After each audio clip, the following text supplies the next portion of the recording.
SSC 2025 তোমাদের result মাত্র 25 সালে যারা এসএসসি পরীক্ষা দিয়েছে তোমাদের রেজাল্ট মাত্র 2 সেকেন্ডে দেখতে পারবা। একটা টেকনিক শিখিয়ে দিচ্ছি এবং কিভাবে তুমি তোমার রেজাল্ট তোমার নিজের মোবাইল ফোনের মাধ্যমে দেখতে পারবা, কোনো কম্পিউটারের দোকানে যাওয়ার দরকার নাই। ঠিক আছে, আমি টেকনিকটা শিখিয়ে দিচ্ছি, তোমরা একটু দেখো অপেক্ষা করে। সো তুমি আমার এই ভিডিওর এই কমেন্ট বক্সে একটা লিংক থাকবে, এই লিংকে ক্লিক করবা। ক্লিক করার পর এখানে জাস্ট লিখবা, তুমি যদি এসএসসি হয়ে থাকো বা দাখিল হয়ে থাকো জাস্ট এখানে লিখবা এসএসসি। ঠিক আছে, এখানে এই অপশনটাতে কি লিখবা এসএসসি। এসএসসি লেখার পর নিচের লাইনে চলে যাবা, এখানে লিখবা 2025। ঠিক আছে, এখানে তোমার বোর্ডটা লিখবা। এখানে যদি তোমার ঢাকা বোর্ড থাকে ঢাকা বোর্ড লিখবা, যদি কুমিল্লা যে কোনো বোর্ডটাকে লিখবা। এরপরে তোমার রোলটা এখানে বসিয়ে দিবা।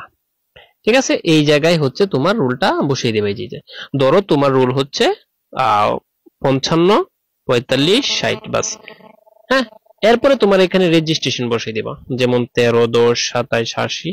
ঠিক আছে, 37 জাস্ট বসিয়ে দেওয়ার পর এখানে কত বসাবা, এখানে দেখো এই দুইটা যোগ করলে কত হয় 9 আর হচ্ছে 5।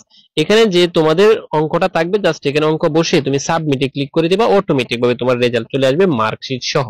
তুই শিক্ষার্থী বলে বুঝতে পারছো?